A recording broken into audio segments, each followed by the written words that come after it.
¿Qué tal, estimados televidentes, amigos radioescuchas? Opus 102, frecuencia modulada, 1510 AM, y por supuesto nuestras estaciones regionales. Por todos estos medios tradicionales, digamos, nos están viendo y escuchando, y eso lo agradecemos, nos sentimos privilegiados.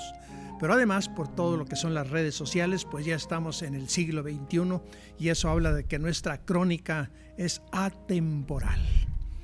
No así mis invitados, que por fortuna son de este tiempo, de este conocimiento, de este talante y, en fin, de estas presencias. ¿Cómo está, maestro? Buenas tardes. Saludarte. ¿Cómo te va? Muy bien, todo bien, aquí de nuevo. Qué gusto saludarte. Y Héctor Jaime Treviño. Aquí andamos por los caminos de la historia, aunque los áridos y fascinantes senderos de la historia. Fíjate nomás, para que veas. ¿Alguna cosa que tú digo que puedas aportar o algo? No, mira, lo importante es transitar por esos senderos y detenerse a leer la historia, pues si no, nada más por pasar, pues no. Híjole, Leo. No, pues un gusto estar aquí nuevamente por los calurosos y sudorosos caminos de la historia de Regia de Nuevo León. El calor está intenso allá afuera, pero aquí pues hasta suéter deberíamos de traer, ¿no? Aquí está muy padre, muy agradable el ambiente. Por supuesto que nos vemos en redes sociales. Estamos en vivo en audio, porque si lo pongo en video va a tener que estar muy lejos y no se oír nada, y aquí nos oyen muy bien. En audio por mi Facebook, Leonardo M. Hernández, está abierto al público y para que lo vean y bueno, lo escuchen, más bien dicho, ¿no? Quien no tenga oportunidad de estar en la tele, ¿no? Entonces ahí estamos. Tenemos muchísimo de qué hablar, tenemos muchos temas, nos vamos a ir así rápido, siempre nos están quedando temas, afortunadamente, tanto por lo que mis compañeros aportan, que es muchísimo, por lo que ustedes nos sugieren y nos piden, y que a veces nos quedan temas, más los que nos van sugiriendo o van surgiendo en este momento. Así pues, vamos a entrar rápidamente en materia. 2020-88-65 para que se comuniquen con nosotros, llámenos, sugieran, digan, hablen, cuestionen, contradigan, reafirmen, en fin, pero estén con nosotros, vivan con nosotros este programa que está confeccionado exactamente para personal como ustedes. Un 18 de julio de 1873, y con esto estamos entrando en materia, muere en Palacio Nacional. Qué significativo esto, qué simbólico. Residencia de los presidentes, Palacio Nacional, el benemérito de las Américas, Benito Juárez García, presidente de México de 1858 a 1872. Justificadamente la bandera a media asta. Bueno, tengo un... Sí, es que por ahí dice 1873, es 1872. 1872. Sí, es así. Claro, sí. 1872. De hecho, el benemérito de las Américas es el verdadero segundo padre de la patria, porque él frente al invasor extranjero, acaudillado las tropas francesas por don Napoleón III, pero sobre todo por su personero, el mal llamado segundo emperador de México, logró unir la patria en esos tiempos álgidos y logró hacer lo que no pudo hacer la República Mexicana frente a la invasión extranjera de Estados Unidos 20 años atrás. Fue unir a todos los mexicanos, la clase alta, la clase media, los políticos, los intelectuales, inclusive unió a un sector que había muchos problemas, el sector clerical. No toda la Iglesia Católica la unió, porque una parte sobre todo del alto estamento clerical apoyó a la intervención extranjera, pero sí logró hacer frente en esos años álgidos. De hecho, había una vieja serie de los años 60, El Carruaje. Y claro, por ahí sí. ¿Cuál poeta fue el que dijo que la patria iba en ese carruaje? Y ese carruaje, cuando se interna por las inmensas llanuras del norte, obviamente ahí iba la patria, ahí estaba el honor, ahí estaba el futuro de nuestro país. Importante la actividad de Benito Pablo Juárez García, que trascendió fronteras, ¿no? Lo platicábamos aquí en programas anteriores. Uno de los principales líderes del movimiento fascista en Italia lleva el nombre de Benito Mussolini en este caso, en honor a la gran admiración que sus padres sentían por este personaje, ¿no? Que es mexicano, es nuestro. Que bueno, mucha gente ahí a lo mejor diría, Juanjo, no le eche tantas flores. Ahí tiene sus detractores y serios, entre otros, bueno, gente que dice, bueno, pues sí, mucha unidad y todo, pero pues y el Magdaleno Campo, ¿qué onda es él? Yo creo que es el principal señalamiento que le hacen, ¿no? No, pero mira, definitivamente, Juárez es un gran personaje mexicano, es uno de los grandes héroes de nuestra república. qué grandeza, aquí lo hemos platicado, muere en el Palacio Nacional. Ahí lo más importante, yo invitaría a todos los que nos están oyendo y viendo, cuando vayan a la Ciudad de México, vayan al Museo del Palacio Nacional. Ahí está el aposento de Juárez, ahí está donde murió, está la oficina donde trabajaba. Sí. Es pero maravilloso. Ahí el museo, ahí en el Palacio Nacional, y está a la mano, no batallas para entrar. Hay algunos días gratuitos que yo tengo entendido, sí. Se puede entrar, pero lo más importante es la grandeza de este personaje, y hoy pues estamos en la conmemoración de su deceso, el 18 de julio de 1872. Con eso deja de ser presidente y también se apaciguan las ondas dirían los muchachos de ahora, levantiscas de Porfirio Díaz, que ya andaba combatiendo, pues ya quería ser presidente. Entonces muere Juárez y esto va a cambiar todo el panorama político. En cuanto a los detractores de Juárez, pues sí los hay mucho. No hay que olvidar que combatió al clero católico, no a la religión católica, también ya lo hemos dicho aquí. Y pues en aquel momento la iglesia tenía un poder tremendo, era el principal banco del país, les fueron afectados sus bienes, entonces pues hay toda una reacción contraria, que además los sacerdotes tenían en el púlpito, tenían el confesionario a su favor, influían mucho en la población. Yo creo que Benito Juárez es uno de los grandes personajes, no tan solo de México, sino del mundo. Por ahí anda una imagen, no sé si llamarle, no es fotografía seguramente, en donde está el cuerpo tendido de Juárez a los pies de el que podríamos, a mucha gente le llama el primer libertador de México, ¿no? De Agustín de Iturbide. Esa foto me gustó mucho la imagen me gustó mucho cuando la vi, por ahí la pasamos ahorita en el carrete de imágenes, y es interesante, ¿no? Porque aquí la estamos viendo justamente. Ahí está. Mira, sí, de hecho es el catafalco, ahí está. Y atinado como siempre, qué bárbaros. Ahí está el cuerpo, el cuerpo en la capilla ardiente, pero bien apunta Leo, que es muy simbólica. Ahí están los dos padres de la patria. Uno frente a la dominación española, el otro frente a la dominación francesa. Y que se vincula con la otra efeméride que vamos a dar. Más adelante, ¿verdad? Se une, se concatenan. Se concatenan como en, una en los angina compuestos de pecho, químicos. Una angina de pecho nos arrebató la vida del benemérito de las Américas, pero como bien apunta el maestro Héctor Jaime, llenaríamos libros y libros. De hecho, por ahí uno de sus más grandes biógrafos, ahorita se me va el nombre y me va a llamar la atención nuestro buen amigo, ¿no? Esaú García, me va a reprender lo más seguro después del programa, pero uno de sus más grandes biógrafos afirmó que ningún otro país hubiera dado cabida a un gran personaje como él. Sí. Nadie, al menos en América, tuvimos esa epopeya. Por cierto, el día 18 en las redes sociales le dimos difusión a aquel danzón. Juárez no debió morir. Juárez no debió de morir. No debió morir. No, y es muy interesante porque la letra... Si Juárez no hubiera muerto... ¿Otro gallo cantaría? Todavía viviría. Todavía viviría. Dice.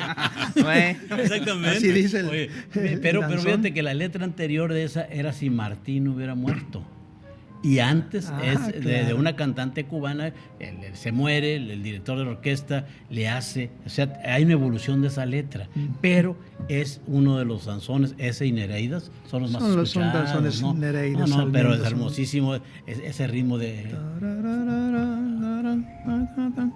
Ese es el Nereidas. Ese es Nereidas. Pero el de Juárez no, yo soy muy malo para los toros. Hubiera muerto, eso es. Todavía viviría. Inspiración.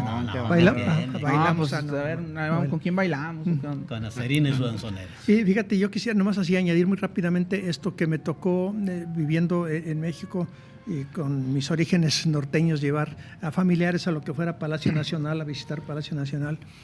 Y en mis vecinos, mis compañeros, mis parientes y gente que me tocaba ver ahí, se conmovían justamente en los espacios que pertenecen a don Benito Juárez, sí. Su pluma, como que conmueve eso. Sí, hay que verlo. Eso es la verdad. Y no olvidemos que en algún momento don Benito Juárez y su gabinete, su esposa, caminaron por esas calles del Monterrey antiguo, por la vieja calle del Comercio Morelos, por la vieja calle de la Aduana Padre Mier, por la calle del Obispado Suazua, por la Plaza de Armas, que ya para entonces, para ese verano de 1864, ya tenía la hermosa fuente, la fuente de los tritones, delfines, pero también unas hermosas y toscas bancas de cantera. Los 4 meses que Monterrey fue la capital de México.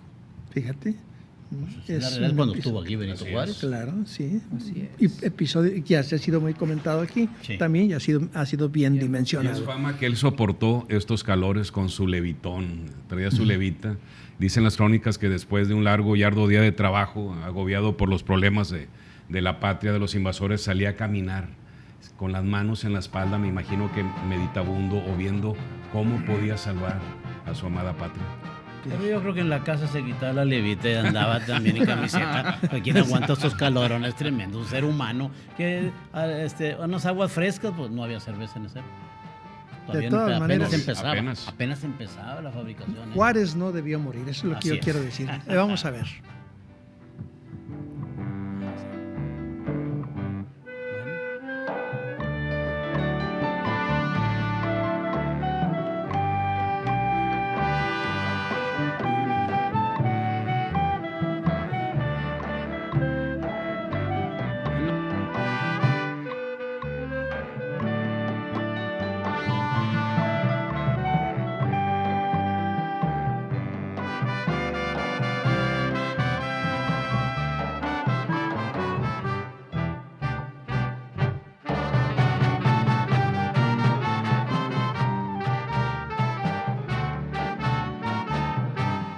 Ese es nuestro equipo de producción. ¿Qué les parece nada más? Tenemos todo y aún más.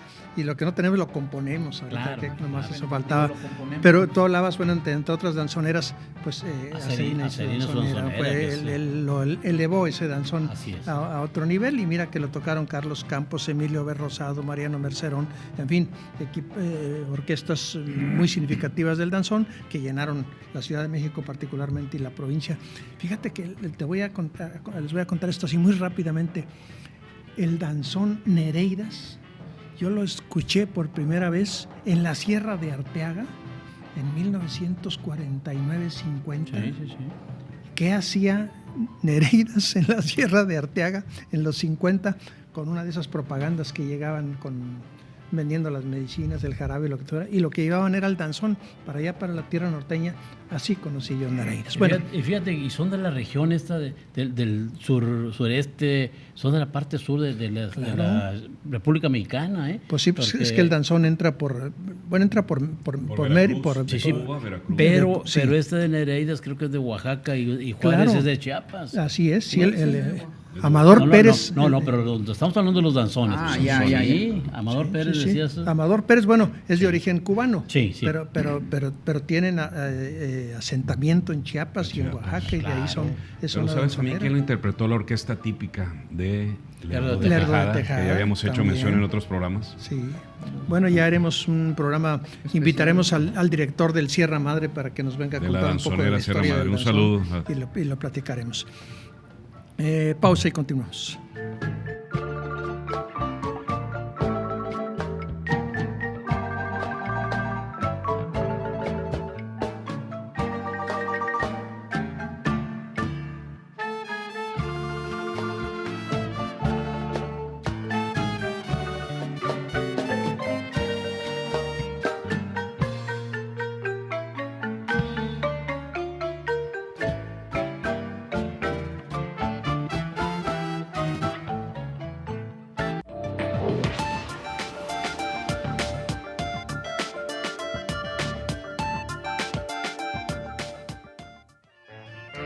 Continuamos con nuestras efemérides. Y todavía el danzón quiere, fíjate. No, así es. No, pues que vayan el viernes ahí en Naranjo y Morelos. Naranjo Hay y un restaurante que se Morelos. llama Bistro. Sí, dilo, Sí. pues. Sí, sí, el Bistro. sí. Es cultural. Y ahí hay danzón. Hay opciones para la gente que vaya y ahí se pueden bailar. Y Les que- dicen cómo incluso bailar. Y la que baile tiene que ser escultural. No necesariamente, no, no, tampoco. bueno, No se no, ponga muy digo, exigente. no, Está bien que es viernes en la Con- noche. con que y sepa todo. moverse. Con que sepa. ¿verdad? Era pura Ninón Sevilla. No. María Rojo, cuando menos, la de Sí se danzón. puede. Bueno, podemos continuar. Adelante, más vale, porque si no- compañeros, por favor, porque si no, bueno. 19 de julio de 1824 muere fusilado en Padilla, Tamaulipas, el militar Agustín de Iturbide, primer emperador de México de 1821 a 1823. Importante figura de la historia, sobre todo de la consumación de la independencia. que bueno, mucha gente critica a Porfirio Díaz por cambiar el día del grito a su fecha de cumpleaños. Bueno, Iturbide hizo lo más largo que pudo, la entrada del ejército trigarante al 27 de septiembre, que es la fecha de su nacimiento. Sí, para visitar a la casa de María Ignacia María Rodríguez. Iba a ser el 26 de septiembre la consumación de independencia, pero Iturbide inaugura estas cosas de los políticos, ¿verdad? La cambia el 27 porque cumplía años y cambia la logística de la entrada del ejército para pasar ahí por la casa de la Güera Rodríguez. A ver, muy interesante y hoy conmemoramos la muerte de Iturbide, crónica de una muerte anunciada, porque ya le habían dicho en el Congreso, le dieron muy buena pensión para que no se regresara, pero si regresas será apresado y fusilado. No entendió. Creo que lo pescaron por la forma de cabalgar, porque él venía disfrazado. Entonces, no disfrazado, vamos, no venía como él era, venía de alguna otra forma. Entonces, por la forma de caminar, por la forma de cabalgarlo. Por ahí en el archivo de Monterrey me encontré un dato interesante sobre una descripción que hay en una hoja escrita a mano de alguna persona que anduvo en la entrada al ejército trigarante. Y dice así: nuestro héroe Iturbide, que venía vestido simplemente con una levita de puño verde, pantalón blanco, bota dragona, montado en un soberbio caballo tordillo que le regaló el conde de Regla. Se apeó del caballo a recibir y contestar las demostraciones de gratitud que le hacían, pero habiendo distinguido que entre la comitiva venía su anciano padre, se adelantó y se le arrodilló a recibir su bendición que le echó este feliz anciano, exhortándole a que no fuese ingrato a los beneficios que le dispensa el Dios de las misericordias y que le tomaría estrechísima cuenta si era ingrato y abusivo de sus beneficios. Esa es la crónica que da alguna persona que se quedó en la hoja ahí en el Archivo Histórico de Monterrey. Y ahí está, ahorita recupero la clasificación. El documento me emocionó mucho cuando yo lo vi. Es una hoja pequeña, manchada a la mitad de agua, seguramente en alguna inundación o en algo se mojó. Y ahí viene escrito con muy bonita letra. De hecho, el general don Antonio López de Santana menciona que Iturbide, don Agustín Iturbide, no soportó, o más bien no escuchó, más bien abrió los oídos a las lisonjas imperiales. Pero no olvidemos que toda esta generación, tanto de civiles como de militares novohispanos, fueron educados para servir a la corona. Entonces, ellos no fueron educados ni aprendieron ni sobre la marcha a ser republicanos, ni a la democracia. Entonces todos ellos, la psique de ellos, tanto de los militares como de los civiles, estaba forjada para servir a una corona. Y obviamente todavía ese aprendizaje de servir a un rey, a una testa coronada, hasta bien entrado el siglo XIX, y eso motivó que los patricios o la nobleza o los conservadores invitaran a un príncipe extranjero, que era Maximiliano. Pero no olvidemos nunca eso, ellos estaban educados para servir a una corona. Mira, el gran consumador de la independencia es Agustín de Iturbide. Hasta 1860, cuando se hace bien la cuestión jacobina, lo sacan del santoral patriótico y agregan a Vicente Guerrero. En este desfile, en esta entrada del ejército trigarante, Vicente Guerrero venía en el lugar número 27, ahí al fondo. El gran consumador es Agustín de Iturbide. Eso no hay que olvidarlo, la historia nos enseñó de otra manera. Incluso ahorita pasaron por ahí una estampita donde están abrazados en la Catembre, que yo dudo que se hayan abrazado, ya lo hemos comentado aquí. Se ha comentado también sí, aquí. Andaban con todos los de Guerrero, tenían mal del Pinto y la discriminación de la época. Ahora, ese gran consumador, pero sin embargo no hay que olvidar su trayectoria en el Bajío. Ahí era acaparador de mercancías, andaba en las raterías y contrabando y demás. O sea, eran políticos también y cuando lo mandan a combatir a Guerrero también se queda con una buena cantidad de plata. Pero bueno, por fortuna ya todo eso se ha depurado. Sí, eso ya no hay ahorita. Ya eso ya no, ¿Dónde echarlo? Digo. ¿Dónde echarlo?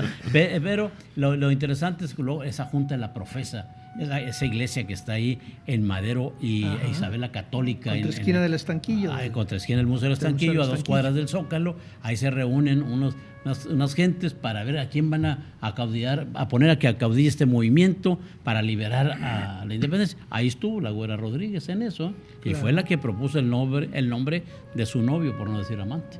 Entonces, muy interesante la historia de Agustín de Iturbide, que al llegar a Padilla se vota en el Congreso de Tamaulipas y 6 diputados locales de Tamaulipas aceptan la pena de muerte, solo uno se abstiene o se opone, Antonio Gutiérrez de Lara, muy relacionado aquí con hermano del gobernador, además de don Bernardo Gutiérrez de Lara, se opone porque habían sido conocidos y amigos. Pero además él presidía el Congreso, fíjate nomás lo doloroso a echar a andar una medida de esta naturaleza. He escuchado no pocas veces la versión de que entrando a la Profesa, a la iglesia de la Profesa, a mano izquierda o a mano derecha, hay una, entre los muchos imágenes de devoción, está una virgen.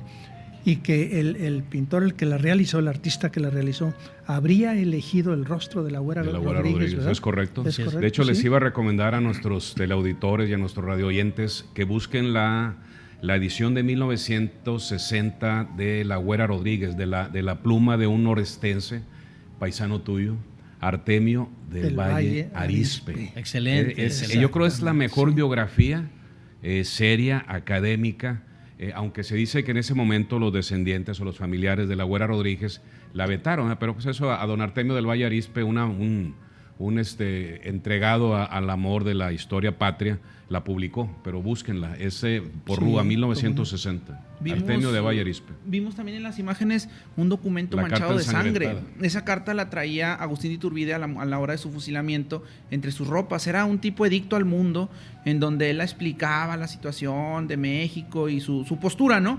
Entonces, al ser fusilado y al ser pues despojado de su ropa para el procedimiento posterior, sale, ¿no? Ahí está justamente, mira, estamos esa es la viendo. portada. Ahí dice documento que portaba el Agustín de Iturbide a la hora de su muerte. ¿Y en dónde está esto, Leo? Esto está en el Archivo General de la Nación. Este documento es una imagen que encontramos en internet, que compartimos ya en Historia Regia y que me gustó traerla para compartir porque es un documento importante. Y de hecho hay un pasaje donde lo dedica a su esposa. Pero no olvidemos nunca que don Agustín de Iturbide y Aramburú, uno de los más valientes, avesados, intrépidos militares de ese México del siglo XIX, traía la guerra en la sangre. Era un guerrero nato. Entonces él no podía quedarse. Él ya estaba en un hermoso palacio renacentista del puerto italiano de Génova. Entonces él pudo quedarse apoltronado, sentado, esperando a que viniera la muerte. Pero no era así. Un guerrero tiene que combatir. Y por otro lado también pues se sentían el Mesías salvador de la patria también. Claro. Eso, También. hay mucho de esta cuestión. Los egos. Oye, y una pregunta, un remanente de esas cuestiones imperialistas, diría yo, que tú hablabas, de todos estos que nos llegan justamente de Europa, traían la vocación justamente del imperio, de la corona. ¿No crees que un remanente se manifieste en la actualidad cuando todavía los padres o las madres de familia particularmente a sus hijos, mi príncipe, mi rey, Claro, hay claro. Todavía esta Sí. aspiración, ¿verdad?, de convertir Siempre en príncipes y en es reyes. es un anhelo muy humano el del que Sí. todos provenemos o traemos sangre azul.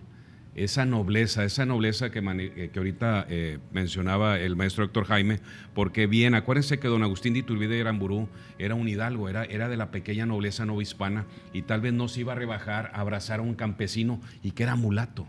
Era mulato, o sea, estás hablando que el sistema de castas todavía al principio del 19 novohispano era muy acendrado, entonces es hipotético que se hayan abrazado, como ahorita yo lo abrazaría a él o a ti o a Leo. Claro, Entonces, sí hay ese anhelo humano de que nuestros hijos sean parte de la nobleza o de la realeza. Aunque con doña Diamantina, o sea, mi mamá, con la chancla, el cinto, la vara, Se acaban los regalos y los principales. no me acuerdo que ella, Ahí se acababan. No, al contrario, no te arrimabas bien ni ¿Sabes bonito, lo que que decían mi las rey ni que abuelas? nada. Eres ¿verdad? hijo de Villa. Villa, Pablo ya, sí, ese hijos de es- Villa, ahorita lo mencionamos. Hablando de Villa, Bueno, Sí. quieren que pasemos a otro Sí. efeméride más, a una que tiene que ver con el 20 de julio de 1923, cuando es asesinado en Hidalgo del Parral, Chihuahua, el revolucionario Francisco Villa. Caray, estamos pesados ahora con los temas. Ahí sí, de hecho, esta fue una recomendación la semana pasada, recuerdan, de una persona una que persona que- nos habló un dato importante. Nos hemos encontrado muchos datos interesantes en la red. Me encontré ayer incluso una declaración de Emilio el Indio Fernández, participante activo, de el villismo en la época de la Revolución. Él y su padre y su tío participaron activamente en los ejércitos villistas, ¿no? Y también la famosísima declaración del señor Sáenz Pardo, uno de los pistoleros, gatilleros que se encargó de ultimar al Centauro del Norte, ¿no? Entonces no sé si tengamos por ahí el video. Vamos, si tenemos el video preparado, nuestro equipo de producción es cuestión de simplemente invocarlo y el milagro ocurre y vienen las imágenes y nada más ponerle play y ya, ¿sí? Es todo. Y stop cuando se acabe. Bueno, y sí, claro. Sí, ¿no? Ahí está. Venga. Se hizo la seña. ¿Cuál era la seña? La seña con un paño blanco se limpió aquí, que él venía manejando. Y al otro lado, si venía él, entonces limpiaban con el paño al otro lado.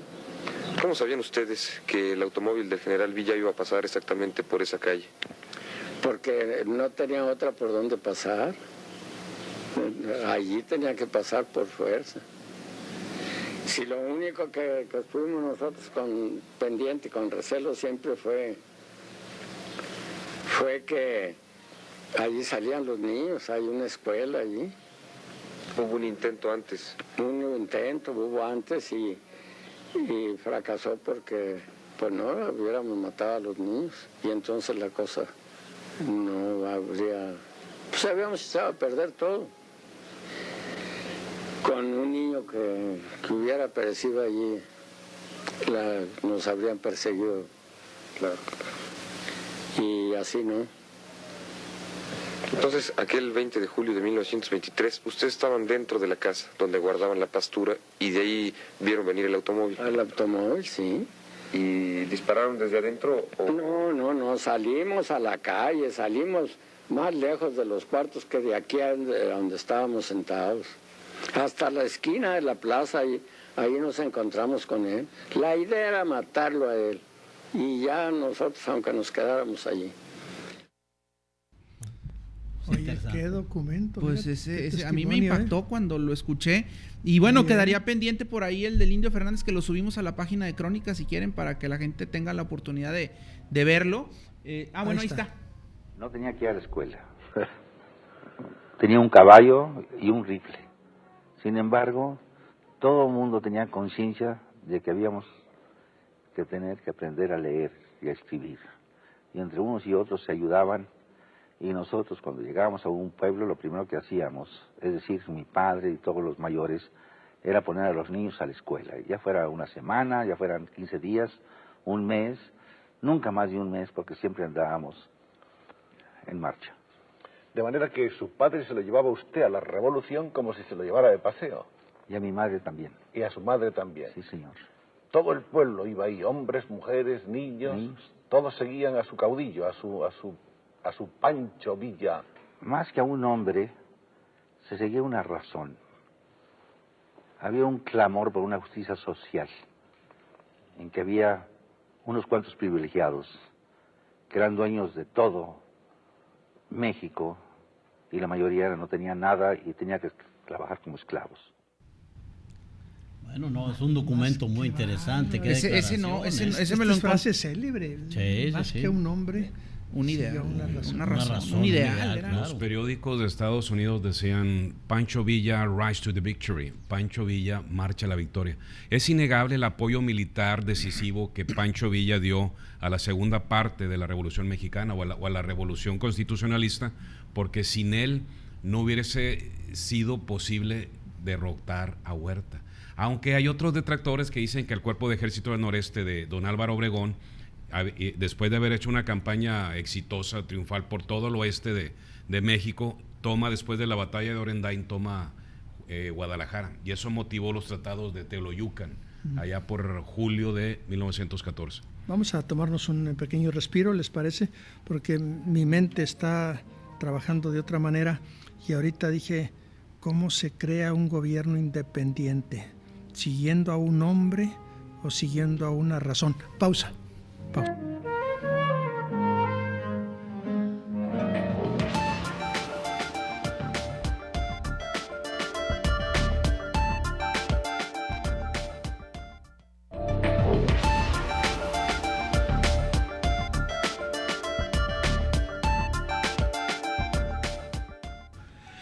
Muy bien, damos fe de algunas llamadas, entre otras muchas, son muchas las que recibimos, no podemos darlas lectura a todos porque hay que sacar los materiales, pero bueno, elijo así simplemente la limonada más 2 al azar. Francisco Javier Castro Villela, el danzón entró por Veracruz, entró de Cuba. En la calle Hidalgo y Martín de Zavala se encuentra la casa donde se hospedó Benito Juárez. ¿Qué dicen a eso? Sí, en la Casa del Mirador, ahí hay una placa. Afortunadamente se ha pretendido tirar esa casa y nos hemos ¿Ya opuesto. tumbaron el mirador, el torreón? No, el torreón lo Sí, tumbaron hace mucho tiempo. En 1956 cuando Sí. amplían la calle de Hidalgo, pero específicamente en la acera sur de Hidalgo, entre Martín de Zavala y América, hay una hermosa placa de mármol que fue instalada en 1906 por la Asociación de Colegios Particulares de Monterrey. Vayan, documenten, tomen fotos antes de que desaparezca. Por ahí está en internet, si le ponen Así es. placa ahí de la Casa del Mirador. Pero nada como verla aparece. directamente. Exacto. No, Porque claro, está en un recodo, no está directamente en la calle. Ahí está en una esquina metida para que no les extrañe que así a primera vista no la van a ver. Ya la habían quitado, Y la volvieron a poner, la así restauraron es. con el INA, le pusimos hasta un marco ahí muy bonito, hicimos una ceremonia. Bueno, fíjate, Sí, felicidades sí. de veras. Por eso, otra llamada rápidamente. Edna Valdés de la Lindavista, como Saludos. siempre. Saludos a la La Marina. madrina de Saludos este programa. a Edna. Saludos. Acá también, bueno, nos está escuchando en vivo la señora Emma Peña, Roberto Gloria, el doctor Pablo Ramos, Araceli Frías. Emma Peña, saludos, viendo este agradable programa. Hoy especialmente ameno, gracias. Edna Valdés, saludos, interesante programa. Radamés Coco Rodríguez también nos está viendo. Javier S. Marroquín y el licenciado Emilio Garza también nos están viendo. Todos ellos están al pendiente de Crónicas, ya sea en televisión, en vivo, por Facebook, a través de audio o en todos los lugares donde nos veamos, ¿no? Las crónicas de hoy son parte esencial de este programa. Resulta que, ¿cómo anda la crónica de hoy? Conferencia del ciclo Forjadores de nuestra Historia Regia. Organiza justamente Historia Regia Reviviéndola ayer, donde Emilio Machuca Vega platicó sobre el sacerdote Alfonso Espino y Silva. Fue un evento interesante. Ahí la lluvia nos opacó tantito el momento, porque sí la gente como que... Pero ya después como que fueron llegando y se puso bueno el tema. Ahí Emilio Machuca, que de paso de decirlo, cronista de Escobedo, el cronista más joven, 21 años, nos estuvo platicando santo y seña de este personaje, ¿no? De la historia contemporánea de Monterrey. Ahí estuvo platicándonos de unas... tipo recomendaciones que da en aquel momento en contra del socialismo, que estaba pegando con todo, ¿no? Y hay una serie de cosas ahí interesantes, ¿no? Emilio maneja muy bien el tema y está haciendo su tesis de licenciatura en historia. Es brillante este muchacho, Emilio Machuca, lo mandamos saludar, pero concretamente sobre Monseñor Alfonso Espino y Silva, un obispo, Señor, eso te iba a decir. un obispo combativo, que además pues, en ese momento, en ese entorno, estaba todas las ideas socialistas en su fuerza, y él ayudó con ciertos empresarios de la localidad a apuntalar aquella cruzada regional anticomunista, porque él acá ha iniciado una cruzada de la oración, también en contra del comunismo, y hay unos folletos y todo. Emilio maneja este tema a la perfección, y algún día debemos de invitarlo para acá. No, de hecho ya platicamos con él, a ver si no es la siguiente semana, la que sigue, para que esté con nosotros platicando de Escobedo, de Espino y Silva, de quien él quiera, porque trae varios temas ahí en la bolsa. Entonces, de la hacienda, él habla mucho de la hacienda de San José de los Sauces, de la hacienda del Canadá. Ahí por ahí nos platicaba que encontró unos pilares de la antigua hacienda del Canadá ahí en Barragán. Sendero y Barragán. Oye, dijiste en la bolsa, pero dicen en la Facultad de Filosofía que los historiadores no son de bolso ni de bolsa, son de morral. No, yo decía en la bolsa del pantalón, ¿verdad? No, en la bolsa del pantalón. Digo, no, ahí en la Facul Morral es básico. Fíjate qué coincidencia. Hoy estuve en la mañana en el Museo Arquidiocesano de Arte Sacro. Y bueno, tuve relación con a través de unas Biblias, una exposición extraordinaria de 30 Biblias antiquísimas que están allí expuestas, del padre Jardón, uno de los hombres importantes, y luego de Guillermo Chrysler, Chrysler y Córdoba, a propósito de hecho, él antecedió a Ángel Monseñor Espino y Silva en la Mitra. Él era el titular de la Mitra. Bueno, estamos hablando de religiosos preclaros importantes, progresistas. Progresistas. Otro que también habló mucho de Espino y Silva fue el padre Tapia. También ahí platicó varias cosas ahí al respecto. Entonces, Fue una plática muy completa que la gente disfrutó, que se nos fueron las chivas al monte y ya eran las 9:10 y oye, ¿qué onda? Oye, hace hambre, pues el refrigerio ahí bien padre. Entonces, y luego Nora de la Cruz y Gerardo Chávez nos presentaron ahí unos bailables prehispánicos muy intensos, muy bonitos, con olor ahí a, ¿qué es? Copal, no sé qué tantas cosas. No, aquello se volvió bien místico, bien interesante. Bueno, vamos a mesa de diálogo. ¿Ese diálogo? La presencia de Mina en México 1817-2017, organizada por la Sociedad Nuevo Leonesa de Historia, Geografía y Estadística, con la participación del doctor José de Jesús Martínez Perales, la doctora Angélica Murillo Garza y el doctor José Luis Cavazos Zarazúa. Estuvieron aquí con nosotros, al menos el doctor Perales, hace 2 semanas aproximadamente. Sí. Estuvo aquí platicándonos de Mina, descubrimientos importantes, unos de ellos que incluso me platicaba ahorita el maestro Oscar en la mañana. Francisco no es el nombre original de Mina, es Martín Javier Mina. Entonces, de los datos ahí interesantes, que luego se confundía con un tío que él tenía ahí en España. Sí, él toma el nombre en honor a su tío, que también era luchador por la libertad en España. Viene acá, fue excelente la conferencia de los compañeros historiadores y aquello estuvo muy, muy bien porque hubo relación ahí en preguntas y opiniones.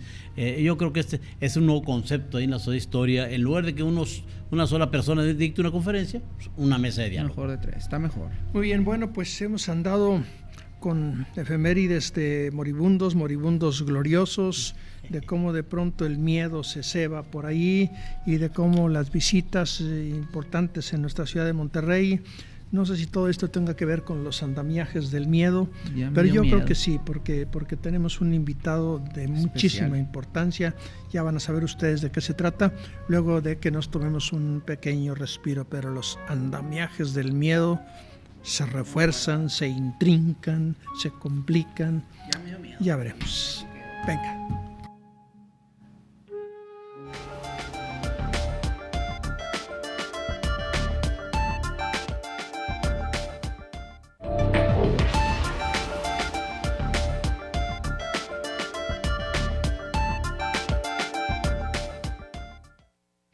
Pues bueno, ya estamos aquí con Pedro de Isla. Pedro, qué gusto saludarte. Gracias. Hoy habías estado con nosotros a propósito de los andamiajes del miedo de Pedro de Isla. ¿La tenemos? Sí tenemos la portada. Ahí la tenemos justamente en pantalla, claro. Nuestro equipo de producción, que se le va a ir una colección ficción de la Universidad Veracruzana. Es donde te lo editan. Pues qué gusto saludarte. Mira, esta es una novela, Pedro, relacionado con un caso que conmocionó mucho a la ciudad de Monterrey, pero sé que tú la escribes y vas a estos datos, pero también hablas de esta hipocresía, de esta doble moral regiomontana, ¿no? Bueno, para escribir de eso no tenía que haberme ido a los años 77, ¿verdad? Puede haber sido anterior o posterior, pero sí es uno de los temas que se tocan en la novela, que toma como excusa un hecho de la vida real, un crimen que sucedió el 31 de enero del 77, hace ya 40 años, en una discoteca, en la única discoteca que había en aquella época en la Colonia del Valle. Un par de jóvenes que estudiaban, una en el Tecnológico, otra en la Universidad Regiomontana, conocen a una persona ahí. Bueno, van con unos amigos después de un ensayo de una obra de teatro. Sergio Galindo era el director de aquella primera puesta de él en Monterrey. Sí. Y conocen a estas, es la persona esta, Edgar Contreras, conoce a las muchachas, les dice que les va a dar un ride de regreso a su departamento, viven allá por la Paranquita, ahí por el Tecnológico, y pues no llegan. No llegan. Sí, entonces sí fue una conmoción terrible en aquella época en la ciudad por las características propias de cómo se dio todo esto, y además la prensa y la televisión, la radio de la época fueron muy profusas en detalles, ¿no? de esta situación. Me imagino que te remitiste a la hemeroteca, a los periódicos de la época. Sí, tanto a la hemeroteca como a las personas que tuvieron alguna relación con el crimen.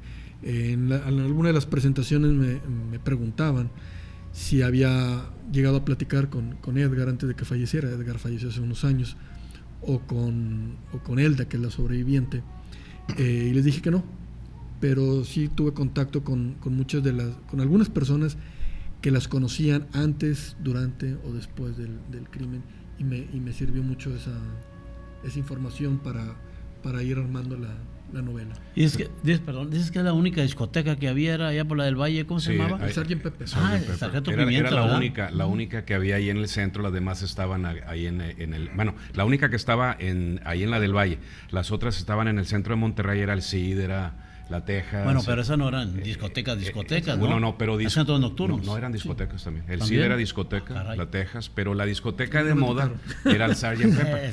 ¿Sabes también que quería apuntar el contexto histórico que había? Ese invierno fue muy frío, había pasado la gran devaluación de septiembre del 76, había amenazas de un golpe de Estado, en el interín, en el interregno, en la terminación de la administración de don Luis Echeverría Álvarez y saliente y la entrante de don José López Portillo y Rojas. Entonces, y aparte eso sumado a la inflación galopante que empieza con la devaluación de septiembre de 76, ¿no? La gran devaluación. Entonces estás hablando que ese Monterrey todavía no se recuperaba de los estragos de la violencia que había dejado el terrorismo urbano de la Liga 23 de septiembre. Sí. Entre ellos el asesinato, podemos decir un magnicidio de don Eugenio Garza Sada, y aparte el homicidio, los asaltos a bancos, tiroteos, el famoso tiroteo, ¿te acuerdas de los condominios? Porque ahí tenían un nido de seguridad los terroristas. Eran terroristas, no eran guerreros, eran terroristas. Entonces, el contexto era yo tenía 15 años, entonces lo viví tanto en el radio como en la prensa, y puedo avalar ese histerismo que hubo ante ese atroz paranoia una social, paranoia, ¿no? sí. Fue un atroz crimen que sí conmovió hasta sus cimientos. ¿Esto, Pedro, se inscribe en lo que puedo llamar novela negra? Sí, ¿verdad? La novela está dividida en tres partes. Los capítulos se van intercalando. Una es el día del crimen, desde la noche anterior que Edgar está en su casa hasta la noche después de que comete el crimen, que va regresando, va cruzando la loma desde Monterrey hacia San Pedro, y dice, pues aquí no pasa nada, ¿no? Esa es una de las historias. La otra es 30 años después, cuando se van a cumplir los 400 años de la fundación de Monterrey. Aparece una nota en el periódico, y una nota que es real, además, de Marcela García Machuca, en donde empieza a recordar algunos de los crímenes que se han ocurrido en Monterrey, y el primero que aparece ahí es este. Sí. Y entonces a Edgar, ya grande, le empieza a recordar lo que han sucedido a lo largo de esos 30 años en su vida, cómo ha afectado el crimen, porque de hecho ahí lo comentábamos, no es el crimen no solo afecta al asesino, al criminal, sino se lleva de encuentro a la familia. Claro. ¿Sí? Y aquí se lleva de encuentro a la familia. Así es. Lo cual es real. Y una tercera parte, que es como empieza la novela, es una persona que viene de Linares, viene a Monterrey, y encuentra una nota en el periódico que dice: vendo novela terminada, éxito seguro. Dice, pues, ¿quién anda vendiendo una novela, verdad? Así y la pone en la sección de clasificados. Y entonces empieza a averiguar, a raíz de que su novia tiene algunos amigos periodistas, empieza a averiguar cómo era el Monterrey del 77, qué había sucedido alrededor y qué otras cosas habían marcado a la ciudad. Ahí viene, por ejemplo, mencionado el Capitán Domene y el motín en el penal, es cierto, con el huevo y el cubano, asesinan y demás. Y entonces en esas tres historias se van combinando a lo largo de la novela. El día del crimen, 30 años después, y una persona que se encuentra una novela que están vendiendo en la sección de clasificados. Esta es de la misma corriente de lo que hace Hugo Valdés Manrique, de este tipo de novelas, con la Chinita, Paulina Lee, lo de la crimen de la calle Aramberri. Yo creo que ya han marcado una cierta línea, una época ya en este caso, donde no se hablaba mucho de este tipo de novelas en Monterrey, ¿no? Lo que pasa es que, de hecho, en la presentación de la más reciente de mis novelas, uno de los presentadores comentaba que muchos de los autores actuales en Monterrey estamos rescatando la historia cosa que no se había hecho. Estamos rescatando partes de la historia a la que a lo mejor le tenemos miedo. Contábamos algunas cosas más bonitas. Sí, fíjate, porque estamos impuestos a la historia rosa, caramelada. Sí, esa es la realidad. Y no nos gusta ni la protesta, ni nos gusta meternos a los archivos. Yo le comentaba a Hugo Valdés hace más de 30 años, él se acercó a los archivos, a propósito del libro El crimen de la calle Aramberri, que en nuestros archivos, en la sección de justicia, no está pletórica de casos donde puedes hacer novela, crónica, ensayos, una cosa maravillosa que ahora ustedes están haciendo, y además le decimos al público, lo están haciendo muy bien. Pero para que lo sigan haciendo bien, pues hay que comprar el libro y leerlo. Principalmente, comprarlo y leerlo. Sí. Está muy bien escrito, muy bien desarrollado. Yo te lo decía, me impresionó tu manera de narrar, me gustó mucho tu manera de narrar, una precisión así extraordinaria y una gran prosa, de veras, la que tienes, y bueno, y cómo se va desarrollando y toda la trama. Sí, es un libro que te atrapa. Que te atrapa, y eso es bueno. Y bueno, ya el valor testimonial que está también ahí intrínseco por este hecho. ¿Quieres decir algo? Nada más quería preguntarte, recuerdo que allá por el 85 una Navidad lo indultaron, ¿es así? No pasó más de 7 años, ¿verdad? En prisión. No, estuvo 4 años nada más. Bueno, sí, pero sí recuerdo que fue una Navidad, una gacetilla perdida en el interior del periódico decía que lo habían indultado. Sí, sale a los 4 años. Así es. Ni siquiera pasaron 7, fueron solo 4. Lo sueltan en la Navidad, pero además, como normalmente los medios van a ese evento, porque es un evento que todos los años se hace, en donde preliberan a muchos presos. Él estaba en la lista, pero él no está en ese momento ahí, porque los medios lo hubieran hecho todo el escándalo, ¿no? Entonces termina el evento y le dicen, oiga, pues usted también está en la lista, ¿sí? Entonces pues se puede ir, ¿no? Ya se fueron los medios, ya se fue todo el mundo. Entonces él sale, se va lo está esperando su abogado, Américo Delgado, lo lleva a unos departamentos en el obispado, en donde ya la familia lo estaba esperando. Se quedan a vivir ahí un tiempo, y 4 o 5 meses después los medios se dan cuenta que ya no están en la cárcel, entonces aparece una pequeña nota, pero pues ya no era noticia. Ya no era noticia. No, pero fíjate, hay otra cuestión, yo no sé si yo creo que sí lo abordas, este trato de la sociedad regiomontana. Pues estas damas eran fuereñas y andaban a disco ahí, y este hombre es de aquí, algún tipo de discriminación en ese sentido, ¿no? Totalmente. Se daba en ese momento, se ha dado en casos actuales. Sí.